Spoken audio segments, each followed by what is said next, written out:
speech will start in 3, 2, 1. The workplace is a scary place. Fresh graduates go for their first job. They don't know anyone and they do not know anything. Even if you're an adult and you are a new employee or it's a newer company, people default to being shy and just following orders because they do not know what jokes, what things their fellow employees like. There are incentives for people to shut up and not speak under status quo.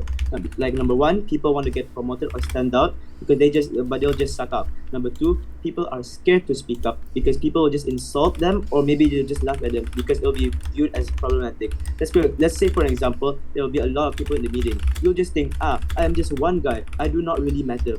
Number three, debate is not about speaking up against the CEO, even though it is, but mostly it is about workplace policies. Like for example, how to do the project and how to be more efficient. I like to point out that debate is not about speaking up against the CEO, even though people do, but it is about the workplace policies. Now, what does a culture of dissent look like? Number one. A culture of dissent looks like this. Number one, diversity hiring, because more is more likely to hire people from minorities. What's the comparative here? Usually, corporations like to hire their own kind, like Harvard educated white people. Like for example, the Netflix movie in Suits, they only hires lawyers from Harvard. At the point in which we give more credibility to someone else's opinions, the people on top know that we need more different opinions. And number two, people are encouraged to speak up. How are we gonna do this? First, we're gonna be very soft. We're gonna ask for ideas. We won't attack them for just giving idea. We won't say, "Oh, you're stupid because you give this idea." No, we do not.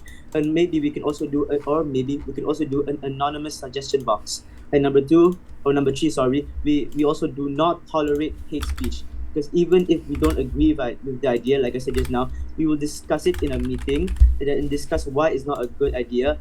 Like for a good example, like debating. And number three, bosses will also be a role model for this, because they give their own opinion. Because you know how bosses work. They give their own opinion first, and then they'll let other people criticize it. Just like I said earlier, just like a debate. Now moving on to my arguments. Number one, why is this better for the workplace? It's very simple. One, it promotes a diversity of opinions. Like I'll say this because for example, projects move quicker. Why? Opposition might say, yes, okay, there'll be more opinions and it'll take longer. But no, even though we take longer at the start, but in the process, people will be 100% clear, and also it'll make the projects have more quality in it, because at least people know what we understand. Let's say, for example, there's a teacher who gives random instructions of the homework. Do you think you know what you will do? No, you won't. But if that teacher gave every single gave instructions properly and clearly, you can tell the whole class will 100% understand it. What's the comparative here? Under status quo, people think less about their own part and push it down the road. And number two, there'll be better projects because there'll be better opinions from, like I said earlier, minorities, and also different people live different lives. You can't say the CEO live in a mansion, but maybe his employees live in a small apartment. Yes, these different people live different lives. That's why we here want a better workplace, and a better environment for every single person, every single minority in the workplace. There's also different solutions to it. Yes, maybe the CEO thinks this, but maybe the employees think that. Everyone should speak out, so it could be a more efficient outcome, which will help not only the CEO, not only the employees, but maybe the whole company as a whole. And number three, how it stimulates debate and discussion. We can talk about the different ways to approach a problem. For example, again, debate, because we know both sides of it. So instead of having people criticizes it very badly, like I said just now, we can debate about it. We can have both sides can talk about it, and maybe we can have we can agree on it later on. So what's the bottom line of this argument? A diversity of opinions will help make better projects and stimulates discussions to be way better. So when we do this, it not only helps it not only helps the employees, but also helps the CEO and the company, like I said just now. Now on to my second argument. Why is this better for the employees and the minorities? Number one is because they are able to speak up without any consequences. Under status quo, like I said just now, they self-silence and they don't contribute as much. They just shut up and do their job because they're scared of getting backlash. They're scared of getting they're getting insulted and attacked by, or maybe get laughed at. But over here on government side, they have greater autonomy. They can speak up. They'll feel heard. They'll feel more happy to be in that company. Now, why is this important? It's because employees who feel heard and valued means it'll be less likely for them to change their job. This is good for the company to have long-term policies. These employees will feel very happy. They will feel that they do not feel silenced. They don't have to shut up and just do their work. They'll feel that they are heard in they are heard in their opinion. They'll feel that they'll feel their opinion matters a lot. So what is the bottom line of this argument? Being able to speak up with no consequences will be better for everyone as a whole, because as you know, these minorities can now have their opinions to speak up. These employees can now have opinions to speak up, and the CEO will also understand. Will also look at each aspect differently on their future projects. And with that, I would like to end my speech. Thank you. Thanks for that, fellows and everybody. Great work.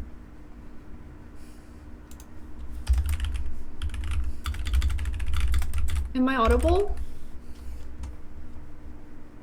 Yep, to that, defense and everybody. Great work. Hi, am I audible? Yep. Okay, great. PRIs in chat, please. I'll probably take CO, but you can try your luck on OO.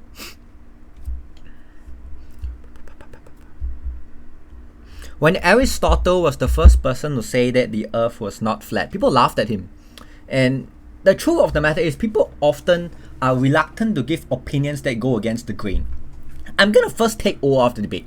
The first thing they say that the incentive to contribute to projects is symmetric, and people somehow already contribute under status quo. Don't let them run away with this. Like, this argument is bonkers. We told you specifically from PM, right? There's a shy culture. Fresh grads going to the workforce not knowing what the heck is going on. New employees at the company don't really know what they're going on. Even middle-aged people are like, I don't really know about this workplace. I'm gonna just stay out of it. People say things like, oh, I need a work-life balance and therefore I will not involve myself too much in workplace politics. There are cultures like Asian cultures where you're expected to submit to authority.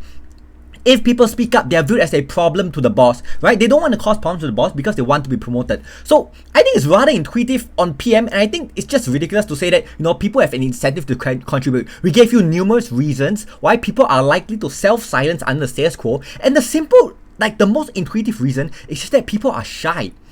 Like, I have a debater side of me, but that doesn't mean I go to my workplace proclaiming my hobbies and all that. People are generally reluctant to open up to people in their workplace due to the work-life divide. The second thing, they say that, okay, I think their main claim is that we cause work conflicts in the workplace. Three things to talk about here. One, this house supports motion, right? So when you look at what is actually being done in status quo, to that respect, we gave you multiple reasons in PM. We said the model was role models, encouraging safe spaces for people to speak up. This comes top down. Like, read the motion. It says, where is it?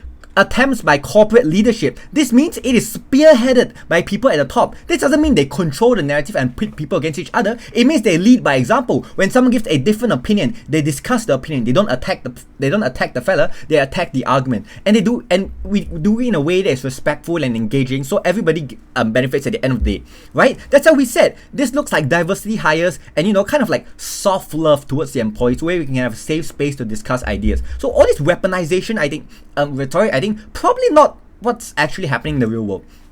The second thing, let's engage with them then. Even if you say people gossip all the time, the difference on the outside is we get to air these grievances in public. So if you think your coworker is lazy, or you think she takes too many days off, you can voice it out on the outside. You can speak about it in a department meeting. What is the comparative and why is it worse on op? The comparative is you gossip, and different people, if you play the Chinese whisper game, like, people spread the story spreads like wildfire, there's lots of misconceptions. You can't put things in the open and discuss them. Our comparative is better because we discuss them at a meeting with the boss, with your colleagues. That's why it's better. We can dispel conceptions that the immigrant worker is lazy. We can dispel conceptions that this person is, not a good worker and whatnot. The person can explain his process in public. The comparative is gossip under the op. That's why you lose on the comparative. Like, literally, this is how office politics works, right? Office politics work because people don't come together and communicate in meetings. Rather, they go behind each other's backs and talk about it. That's why op loses the comparative. The last thing to say on this is that at the point in which your boss is a role model and treats people with respect, I think it's very unlikely that you'll be attacked by everyone around you. Like, this characterization of everyone just like mudslinging each other, trying to jostle their way up the corporate ladder, false if you think about it, like, logically. Guys, people aren't toxic. If you are toxic and if you always shit talk your colleagues, they're not gonna promote you, right? Because if you do it, people are gonna say you're hard to work with. Bosses will find it hard to promote you. If you always have a problem with whoever you work with, then you're not gonna get promoted. So there's an incentive to speak up, yes, but there's no incentive to go around and badmouth everybody, because I won't climb the social ladder that way. Next, they say, but you create more stress among employees. Again, I want to say the comparative is being able to control the narrative, being able to speak up in the department meeting and being given a safe space to explain and justify yourself versus rumors being spread behind your back on, lots of numerous reasons, like this person is lazy, this person takes too many off days off. Like, guys, I think we win that comparative. We also want to posit that people are naturally kind of chill. Like, the characterization we gave you about people being shy and kind of closed off in the workplace kind of means, if you think about it logically, an average person is likely to first start out and interacting with their colleagues in a nice way. They're not going to go be the person they barely know, like their boss, and be like, hey, I think this guy is like kind of problematic. No one's going to do that, right? There's a natural incentive for human beings to first be nice to people. And therefore, we think the kind of policies we coalesce and speak up about are policies which affect everyone, are policies which are unlikely to antagonize the majority. Like, this example of me reporting my colleague because her baby is sick and she takes time off, it's like crazy. Like, if I go to my boss and complain, what am I gonna get out of it? My boss is gonna say, don't be an asshole. Like, you're gonna have your baby one day and you're gonna realize it. They lose the comparative of organic change because of reasons we explained in the status quo. We said that people are shy, right? The problem with your counterfactual is that people have to necessarily join the union and then pit themselves against their boss. The reason we win is because our boss is on our side in the department meeting and we get to speak things out cordially, right? So we are the one who has numbers because we are the one who has more buy-in. Your side has to go behind the boss, has to secretly group behind the boss and then come at him with like 100 people complaining at the same time. We think the person is likely to feel self-defense, is likely to feel antagonized and less likely to cede to your demands under your side of the house. Before I go on, I'll take We believe that shy culture is very unique to certain Asian countries. Why is your argument something that's like ranging like across the world? I just reject that premise. Like, it's not an Asian thing to be quiet when you don't know people. Like, being shy is a universal human trait. Moving on. How does this change policies in the workplace? The first thing I want to say in my argument is that this humanizes your boss. At the point in which your boss makes a mistake, gives his opinion first, and it turns out to be a mistake, people learn together. It promotes humility. Bosses are less likely to be viewed as some unfallible, untouchable figure that I can't speak of, right? The second thing, it's better for colleagues in general. At the point in which people are treated with respect, right? They feel like their opinions are taken into account. They feel like their opinions are respected. Even if they're wrong, they're explained that they're wrong in a nice way. It creates psychological safety, right? You have more interpersonal trust and respect among team members. Why is this important for an organization? A company where colleagues know that they can rely on each other and are better able to take risks are more willing to work overtime, right? So you don't need to like force them to work overtime or not. But secondly, it also looks like people going the extra mile for the case or for the client, right, is generally better for these reasons. The last thing we want to talk about on OG is that this is better for dissenters. Again, conformity promotes silence. Where you only hire from certain demographics and certain educational backgrounds, people are more likely to hire and speak up on the outside of the house. So maybe the gay person or the person with a different opinion has one in status quo. Under your side, they get shit on. They don't have a proper avenue to express themselves. Very proud to propose on OG. Very proud to create safe spaces. Thanks for that. Leila, whenever ready. Cheers.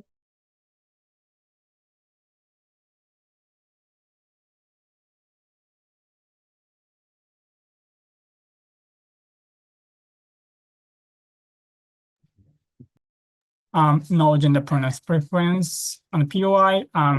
Please just chat in the chat, write in the chat.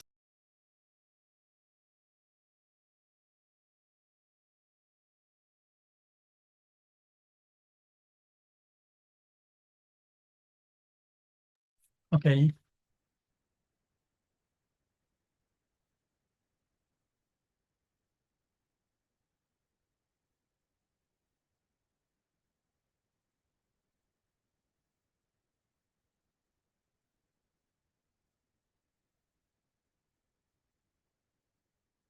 I'm starting my speech in 3, 2, 1. First of all, failure from OG. What the failure from OG? OG was generally talking about the productivity. By introducing this motion, we can increase the productivity. But as opening operation mentioned before, it's actually a mutually exclusive, right? Or even on opposition side, if it is necessary to improve the productivity, they are like this kind of worker is likely to voice out, even if they are shy or something like that. Why? Because by providing new good advice to the team or something like that, their like reputation will get will go up, right? In the place, your maybe like your promotion is likely to be near, but also you're more likely to be like assessed by your boss or other colleagues more than before. And that's why we said that this kind of improvement of productivity is totally unique in this space. But as for all's failure, all was actually saying that there will be so much pressure by other workers, and actually it will like uniquely like decrease your productivity. First of all, I think it's totally unique in this debate because even on even on your side house, if colleague is doing something bad or maybe something unproductive thing, in that place, these kind of workers is likely to mention these kind of things to their boss because they want to be promoted more than your like colleagues. But also, even if you assume that that is true, still it is likely to improve the productivity. So it's actually better for the company. Two things in my speech. First of all, why company CEO have incentive to listen to vulnerable and act well. I.e., for example, even shy people can like voice out their harassment. The harassment they're actually suffering. But also, second of all, why pressure is first of all unique in this debate, but second of all, even if it's actually happening uniquely on Gab, still it's important. So one by one. First of all, why companies still have incentive to listen to vulnerable and act well. So we are talking about people who are actually currently suffering from power harassment or sexual harassment. And we say these kind of people can uniquely voice out by taking this motion. We say that company like CEO have the incentive to introduce decent system which keep secret. For example, secret security reporting system to CEO, just like equity form in debating society, but also other forms of like maybe reporting system which do not reveal any kind of information to everyone. In that place, uniquely, victim can feel safe and therefore they can report these kind of things. So why this kind of decent system is likely to be implemented by CEO is for two reasons. First of all, CEO do have incentive to avoid worst case, right? We say that on opposition side, when harassment happen, the consequence of harassment is, for example, killing these kind of workers, actually killing yourself, or they might reporting to outer organization such as Ministry of Labor or something like that, or maybe they tweet on SNS about the harassment they're actually suffering, right? In that place, we say that the majority of citizens not only work inside this company, but other people, other like general citizens is likely to know these kind of fact, right? For example, through news, because if workers actually kill themselves, then obviously there'll be new news. But also, if they reported to the outer organizations such as the Ministry of Labor, there must be any kind of official punishment to this kind of company. But also, when they tweet something in the press, there will be majority of citizens who is not related to company. We also know the reputation of this company. But we say that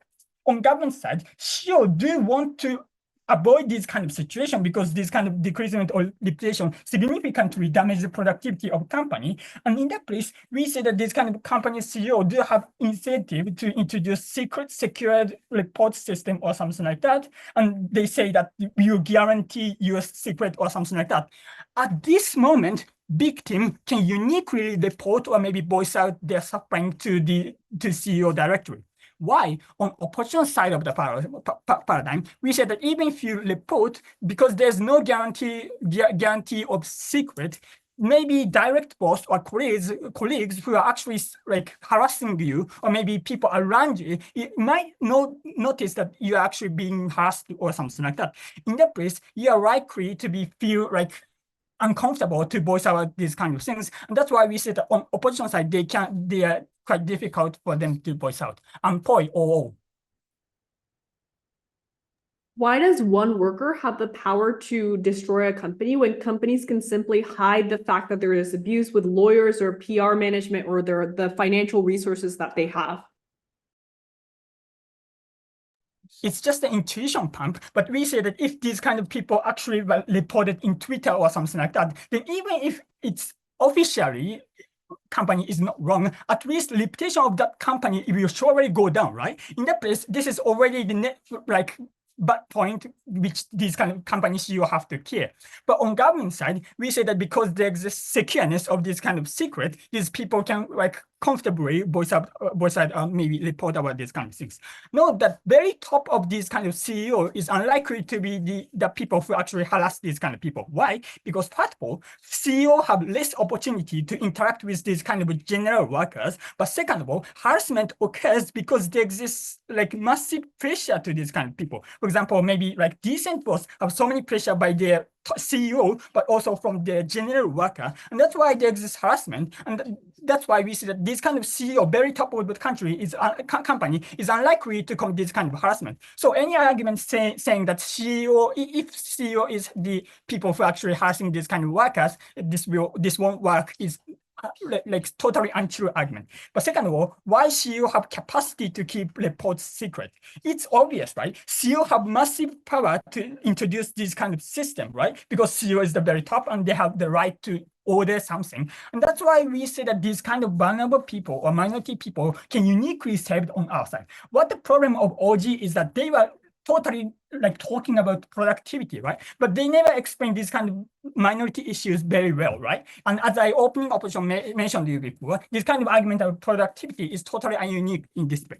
But second of all, mentioning opening government failure about pressure, first of all, pressure is anyway happening even on opposition side, right? Even on opposition side, if there exists some kind of bad point on your colleagues, you are likely to mention these kind of things. Why? Because as both sides considered, there exists a willingness to be promoted, right? In the place, by decreasing the reputation of your colleagues, you can be comparatively better on this company or maybe in the team, right? In that place, even if you are shy or even if you don't have maybe passion, still you're likely to report about this kind of other colleagues' bad point. But also, even if this is true even only on government side, still we see that this kind of things is likely to improve the productivity because when they are watched by other person, they will try to be nice and try to work hard. And that's why we are proud to propose.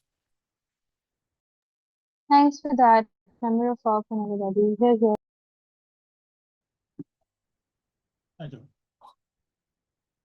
Gender pronouncer he, him. If you have a boy, please write it down in the chat. I might take it around 5 to 6 minutes.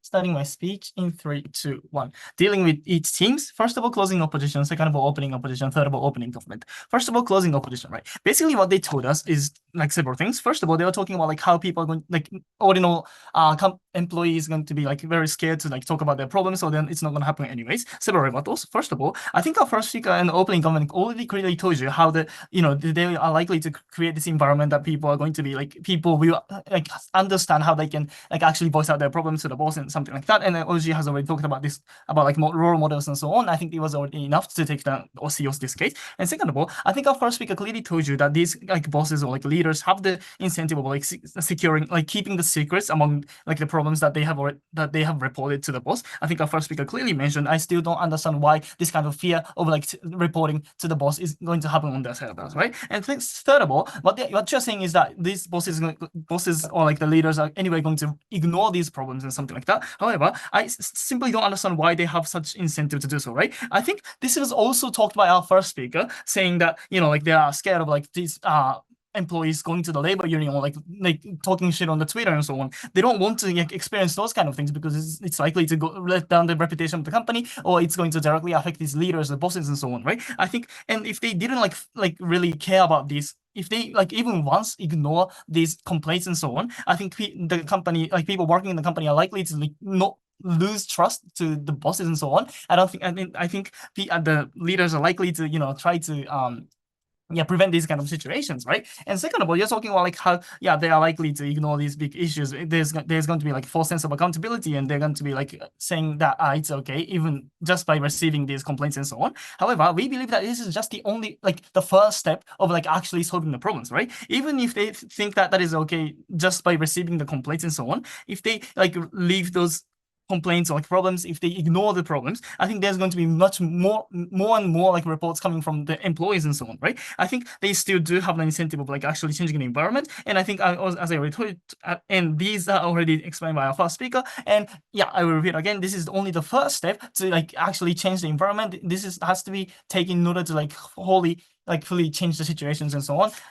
Right. So what's the comparison here is that one, they lack counterfactual on their speeches, right? Like we're talking about like people who are actually suffering from like sexual harassment or power harassment and so on, like in the environment of the workplaces, but they never explain about these kinds of people. They're just saying that these kinds of people are going to be scared, they're not going to be able to have complaints and so on. I don't think there's any positive case coming from their side of the house, right? And second of all, we clearly told you how even if they were like said that it was okay just by receiving these complaints, during that process there's going to be a change, and also after that there's going to be a change, right? We proved these 2 points. I think that would uniquely take down their cases. And third of all, we had simply had better analysis on the character or the incentive of the leader, right? I think our first speaker clearly mechanized how the leader is likely to have the incentive of like actually helping out, like reaching out to these employees, but they just said that this is going to be scary for them. I don't think that was enough to prove their cases. Therefore, we clearly override closing opposition. Moving on to opening opposition, right? Basically what they're saying is that people are going to be like reporting people, like talking, like reporting, and that's going to have like hostile, like really bad atmosphere and so on. First of all, I think even if we take their cases, like even if people go against each other and so on, I think that's still better, right? There's going to be much more productivity in these kinds of workplaces, simply because if they could like officially like properly like report or complain about their things, the company can actually think about the proper measure in order to think like solve these kinds of problems or tackle the problems and so on, right? Like if they couldn't like officially report these kind of things, what's going to happen is that people are likely to talk behind others back, right? What's going to happen is that they have no way to like talk to their bosses or like managers and so on. They're just going to talk about like people's back and saying that this person is not doing well and so on. I think that is even worse, right? Because and second of all, as a result of that, the atmosphere of the workplaces are likely to be very, very serious. Like people are going to be like so stressed and like like scared of like people talking behind their backs, right? Maybe they'll say that it's going to be symmetric on both sides. However, that's still better because one, like there's going to because simply because there's going to be measures, solutions taken into the workplaces, and like as our first speaker clearly mentioned, the leaders of these companies are going to notice this small problem. Even there were small problems, they're likely to realize these kind of things. And we still told you that they have an incentive of actually changing the environment in order for their own reputation or whatever that is. I think they still think about like these like problems such as sexual harassment and so on. These kind of things will be like visible to the bosses and leaders. And I think companies have the incentive of tackling these kinds of problems. I think that's still better on those sides, right? And third of all, even if they take their best cases, like even if like people quit and so on, I think that's still better if it was for the collective good for the company. And also about this like productivity and so on, I think that's going to happen on both of the side. I think we have a consensus on this. And so people are going to care about like people just because people want to have like a better reputation or like promotion and so on. I think these people are going to talk about like things that will be related to productivity and so on, right? So what uniquely is going to be reported or complained on our side of the house is these kinds of like problems with human relationship, for example, sexual harassment and so on, right? I think our first speaker clearly illustrated how people are going to be like so scared about like reporting these kind of problems because they are talking about they will think about the risk of retaliation and so on, and also they are embarrassed to talk about these kind of personal issues and so on, right? I think that leaves a huge like problem in these employees, and I think we are the only team that can actually tackle these kinds of problems, right? In conclusion, like what all has told us doesn't really make sense in the first place, right? This kind of like hostile environment doesn't even happen in the first place, and even if it happens, that's still better. And I would take your point, Lisa-san. Harassment and abuse often happens because of power imbalances. It's often top down. Why does the management class have an incentive to allow more reporting of themselves? I think it's really up to the setup, but like if they can still talk to the leader, like actual leader of the company or something. Okay, they don't have to talk to the one that's causing problems to you. They can still talk to somebody else who has higher status and so on. I think that would be solved on those side of us, right? So that is the So in that case, like always, like argument doesn't really make sense. We are talking about like argument which rather focus on these vulnerable individuals that would otherwise not be saved. If there was not this this thing. So therefore, we clearly override opening opposition. Moving on to opening comment, right? 3 contributions of closing comment. 1, we told you argument that has more uniqueness, right? The OG was talking about like productivity and things and so on, but as OO pointed out, like that happens on both sides, right? And we are talking about these arguments on the premise of that, which like, the productivity and that kind of things is going to be talked about on both sides. And second of all, OG's cases were like too idealistic, right? We're saying that these kinds of like complaints are going to be reflected always, and they will be valued, and they're going to be happy at the end, and so on. I think that was too idealistic, and they're talking about their utopian world, which is not realistic. And third of all, we gave you a clear visualization of the impact, what's going to happen, for example, sexual harassment and so on, how these kinds of people are going to be saved on our side of the house. Proud to propose. Thank you. Thanks for that.